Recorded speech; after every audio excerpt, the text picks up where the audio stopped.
King అయినే వంగ గీత పోటీ చేస్తే అడిగాం లేదు, మొదటి దొరబా పోటీ చేస్తే అడిగాం లేదు, ఇంత ముందేమో వరం గారిని పోటీ చేస్తే అడిగాం లేదు.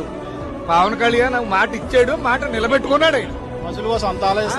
సభాస్ ఈ విషయంలో అయితే సంతకైతే సభాస్. పిఠాపురం మహారాజా గారు పెట్టిన సంత అండి ఇది. ఇప్పుడు పెట్టింది సంత కాదండి ఇది, మొత్తం ఈ రాష్ట్రాలకు అన్నిటికి పెద్ద సంత అండి ఇది. లచ్చివారి నుంచి సాగిందండి సంత. అలాగే దీన్ని దిగజారిపోయింది కానండి ఇప్పుడు ఈయన వచ్చాక మళ్ళీ అభివృద్ధిలో కొత్తదిగా పెట్టండి, బ్రహ్మాండంగా మాకు జరుగుతుంది.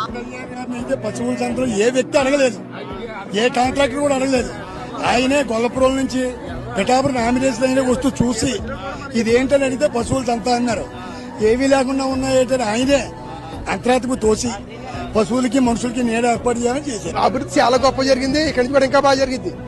ఆయన కూడా అభివృద్ధి చేసి మనిషి పవన్ కళ్యాణ్ గారు. నెక్స్ట్ కూడా ఎమ్మెల్యే కూడా ఆయనే, నెక్స్ట్ కూడా ఆయనే. ఆయన మాకు దేవుడు. ఆయన ఇలా సంతలో ఇలాగ 150 సంతల సంత పుట్టి ఎవడో ఇలా కట్టిన వాళ్ళు లేడు. ఇప్పుడు వచ్చి పవన్ కళ్యాణ్ గారు వచ్చారు, చక్కగా అన్ని కట్టారు. రైతులకి అమ్మనాకు వచ్చిన వాళ్ళకి కొన్నాకు వచ్చిన వాళ్ళు కూడా అందరు కూడా ఎంతో సంతోషకరంగా ఉంది.